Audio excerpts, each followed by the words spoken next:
নমস্কার বন্ধুরা, good morning. সবাই কেমন আছো? আশা করছি সবাই খুব ভালো আছো। আমিও খুব খুব খুব ভালো আছি। তো একটা নতুন ব্লগে তোমাদের সবাইকে ওয়েলকাম। তো দেখো, সকাল সকাল আমি রেডি হয়ে গেছি, একটু বেরাবো। তো চলো, কোথায় যাচ্ছি যেতে যেতে থাকো। তো আজ আমরা যাচ্ছি আমার এক পিসি বাড়িতে। পিসি বাড়ি বলতে আমার বাবার পিসির মেয়ের বাড়িতে। তো আমার বাবার পিসির মেয়ে মানে তো আমারও পিসির বাড়ি। তো সেখানেই আমরা যাচ্ছি, কারণ পিসি বাড়িতে আজকে যেহেতু সংক্রান্তি, খুব বড় করে না মা মনসার পুজো হয়। তো সেখানেই আমরা যাচ্ছি। আর বিয়ের পরে, আমাদের তো বিয়ে হয়েছে এই 1.5 বছর, বিয়ের পরে একবার আমরা গেছিলাম, পিসি যখন নেমন্তন্ন করেছিল, তারপর আর যাওয়া হয়নি। তারপরে ওই বছরও যখন মানে গত বছরে যখন পুজো ছিল ওদের, বছরে এই পুজোটা তো হয়, তো তখন কোনো একটা কারণবশত আমরা যেতে পারিনি। তো এই বছর যাচ্ছি। তো আমরা কিন্তু স্কুটিতে একদমই যাচ্ছি না, স্কুটি করে ঠাকুমা বাড়ি যাচ্ছি। আর ঠাকুমা বাড়ি থেকে দেখো, ওখানে আমার 2 পিসির সাথে, মানে বড় পিসি আর মেজে পিসির সাথে তারপরে যাচ্ছি আমরা আমাদের আর এক পিসির বাড়ি।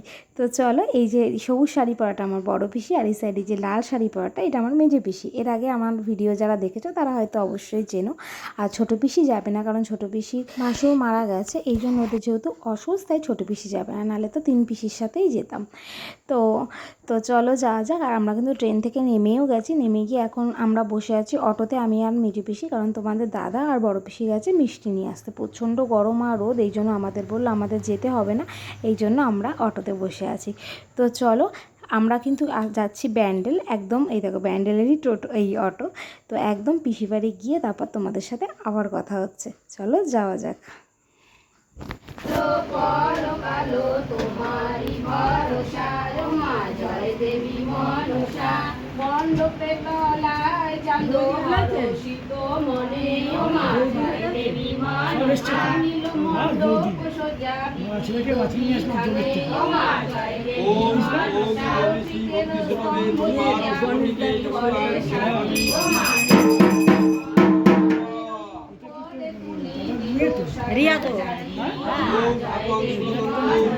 তাই তো প্রথমে গিয়েই তো কথা বললাম।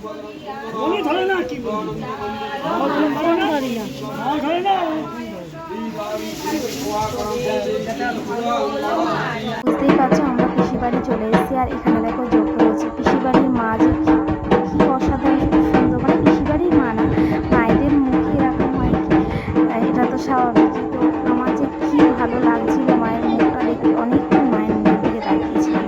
ছোটোবেলায় আমি খুব যেতাম, জানো তো, বিয়ের মানে আগে পিসি বাড়িতে খুব যেতাম পুজোতে। তো যাই হোক, ওখানে ঠাকুর খুব জাগ্রত, অনেক দূর থেকে অনেকে আসে আসে মানে তাদের বিশ্বাস নিয়ে। তো এদিকে দেখো, এই যে বলে না ঘর আসে, তো আমি এটা একদম নিজের চোখে, মানে এতটা সামনে দিয়ে দেখলাম। ছোটোবেলায় দেখতাম, অতটা মনে নেই, কিন্তু এই বড় হয়ে অনেক বছর পর দেখলাম, যেহেতু পুজোতে তো আমাদের যাওয়া হয় না, দেখলাম তো খুব ভালো লাগলো। আমি কোনো এখানে সাউন্ড দিইনি, কারণ কার কেমন লাগবে না লাগবে, এক একজনের মত তো এক এক রকম না। তো আমিও না এসব জিনিসে খুব একটা বিশ্বাস করি, খুব একটা মানি, তা কিন্তু একদমই নয়। কিন্তু আজকে যেভাবে যতটা কাছ থেকে দেখলাম, যা দেখলাম, তো বিশ্বাস একটা মনের কোণা কোথাও না কোথাও একটা বিশ্বাস জন্মে যাবেই, যারা বিশ্বাস করে না বা ভাবে না। কিন্তু আমি মানি, আমি তো অবশ্যই মানি, ভগবান আছে মানি।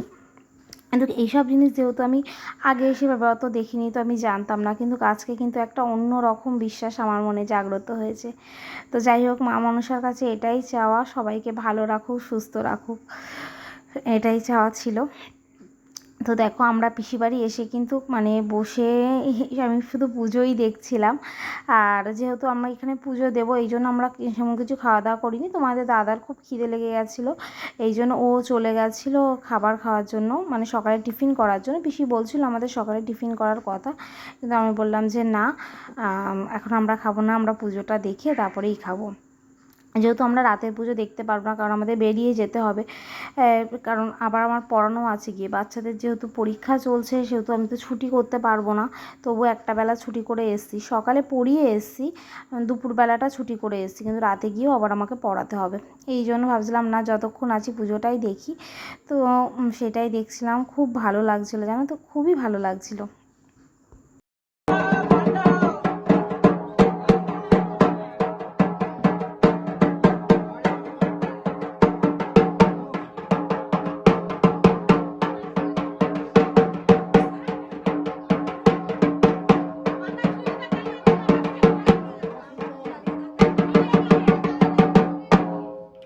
এদিকে দেখো 2:30-3টে প্রায় বেজে গেছিলো আর পুজোও শেষ হয়ে গেছিলো। তো প্রচণ্ড খিদে লেগেছিলো, তো চলে গেছিলাম আমরা খাবার খেতে।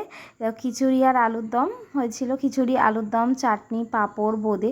তো খিচুড়ি আলুর দমটা দিয়ে কী সুন্দর হয়েছিল। এমনিই তো ভোগের খাবার একটা অন্যরকমই টেস্ট হয়, তবে সত্যি খুব সুন্দর হয়েছিল খাবারগুলো। আর এদিকে দেখো এখন প্রায় 4:30 বাজে, আমাদের 5টায় ট্রেন আছে। তো পিসিরা খুব রাগারাগি করছিল থাকার জন্য, কিন্তু আমাদের থাকা একদমই সম্ভব নয়, কারণ বড় পিসির স্কুল আছে আর আমারও পড়ানো আছে, তোমার দাদার কাজ আছে, তো থাকা তো একদমই সম্ভব না। তো অনেকটা মন খারাপ নিয়েই আবার আমরা বেরিয়ে আসলাম। আর এই দেখো এখন আমরা ট্রেনে উঠে গেছি। তো এইভাবেই আমরা সারাটা দিন কাটালাম, খুব ভালো লাগলো, খুব একটা ভালো অভিজ্ঞতা হলো, সেটাই তোমাদের সঙ্গে শেয়ার করলাম।